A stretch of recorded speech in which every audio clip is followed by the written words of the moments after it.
When a person wishes to give special recognition to a book, he predicts that it will still be read 100 years from now. The Law, first published as a pamphlet in June 1850, is already much more than 100 years old. And because its truths are eternal, it will still be read when another century has passed.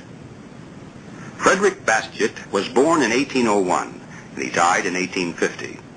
He was a French economist, statesman, and author. He did most of his writing during the years just before and immediately following the Revolution of February 1848. This was the period when France was rapidly turning to complete socialism. As a deputy to the Legislative Assembly, Mr. Bastiat was studying and explaining each socialist fallacy as it appeared, and he explained how socialism must inevitably degenerate into communism. But most of his countrymen chose to ignore his logic. The Law is here presented as part of the spoken word library because the same situation exists in America today as in France of 1848. The same socialist communist ideas and plans that were then adopted in France have already swept America. The explanations and arguments then advanced against socialism by Mr. Bastiat are, word for word, equally valid today. And so it is with a feeling of great urgency for this message that I now read for you The Law by Frederick Bastiat. The law perverted, and the police powers of the state perverted along with it. The law, I say, not only turned from its proper purpose, but made to follow an entirely contrary purpose. The law become the weapon of every kind of greed. Instead of checking crime, the law itself guilty of the evils it is supposed to punish. If this is true, it is a serious fact, and moral duty requires me to call the attention of my fellow citizens to it. We hold from God the gift which includes all others. This gift is life, physical and moral life. But life cannot maintain itself alone.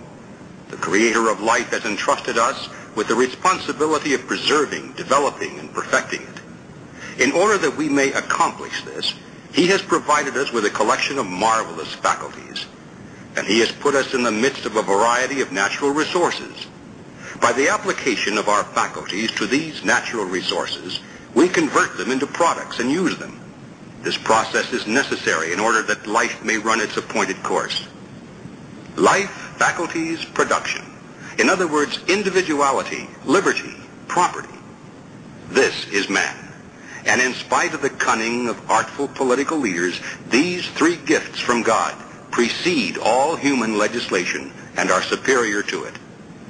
Life, liberty, and property. They do not exist because men have made laws. On the contrary, it was the fact that life, liberty, and property existed beforehand that caused men to make laws in the first place. What then is law? It is the collective organization of the individual right to lawful defense. Each of us has a natural right from God to defend his person, his liberty, and his property. These are the three basic requirements of life, and the preservation of any one of them is completely dependent upon the preservation of the other two. For what are our faculties but the extension of our individuality? And what is property but an extension of our faculties? If every person has the right to defend, even by force, his person, his liberty, and his property, then it follows that a group of men have the right to organize and support a common force to protect these rights constantly. Thus the principle of collective right, its reason for existing, its lawfulness, is based on individual right. And the common force that protects this collective right cannot logically have any other purpose or any other mission than that for which it acts as a substitute. Thus, since an individual cannot lawfully use force against the person, liberty, or property of another individual, then the common force, for the same reason, cannot lawfully be used to destroy the person, liberty, or property of individuals or groups. Such a perversion of force would be in both cases contrary to our premise.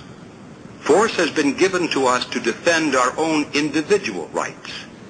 Who will dare to say that force has been given to us to destroy the equal rights of our brothers?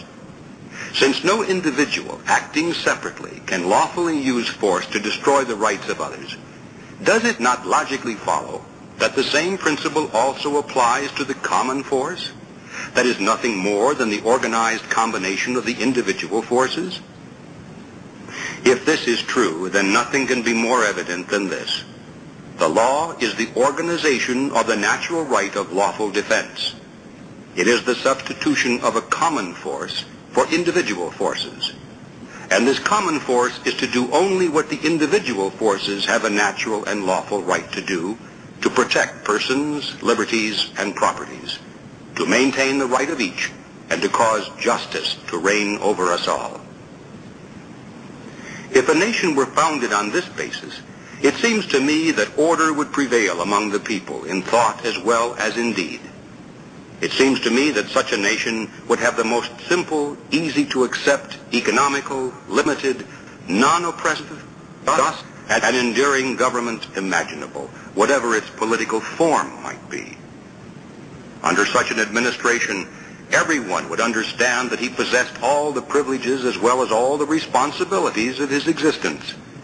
No one would have any argument with government, provided that his person was respected, his labor was free, and the fruits of his labor were protected against all. When successful, we would not have to thank the state for our success. And conversely, when unsuccessful, we would no more think of blaming the state for our misfortune than would the farmers blame the state because of hail or frost. The state would be felt only by the invaluable blessings of safety provided by this concept of government. It can be further stated that thanks to the non-intervention of the state in private affairs, our wants and their satisfactions would develop themselves in a logical manner. We would not see cities populated at the expense of rural districts, nor rural districts at the expense of cities. We would not see the great displacements of capital, labor, and population that are caused by legislative decisions. The sources of our existence are made uncertain and precarious by these state-created displacements. And furthermore, these acts burden the government with increased responsibilities. But unfortunately, law by no means confines itself to its proper functions. And when it has exceeded its proper functions, it has not done so merely in some inconsequential and debatable matters.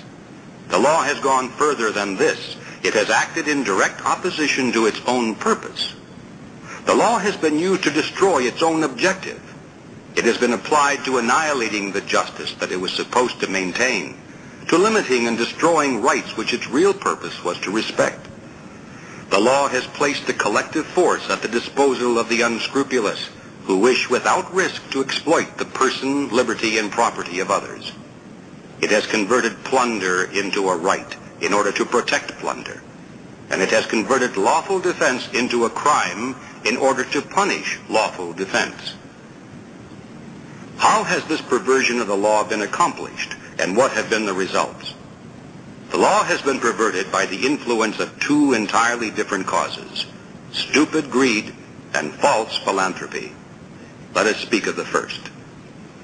Self-preservation and self-development are common aspirations among all people, and if everyone enjoyed the unrestricted use of his faculties and the free disposition of the fruits of his labor, social progress would be ceaseless, uninterrupted, and unfailing. But there is also another tendency that is common among the people. When they can, they wish to live and prosper at the expense of others. This is no rash accusation, nor does it come from a gloomy and uncharitable spirit. The annals of history bear witness to the truth of it. The incessant wars, mass migrations, religious persecutions, universal slavery, dishonesty in commerce, and monopolies. This fatal desire has its origin in the very nature of man, in that primitive, universal, and insuppressible instinct that impels him to satisfy his desires with the least possible pain. Man can live and satisfy his wants only by ceaseless labor, by the ceaseless application of his faculties to natural resources. This process is the origin of property. But it is also true that a man may live and satisfy his wants by seizing and consuming the products of the labor of others. This process is the origin of plunder. Now, since man is naturally inclined to avoid pain, And since labor is pain in itself, it follows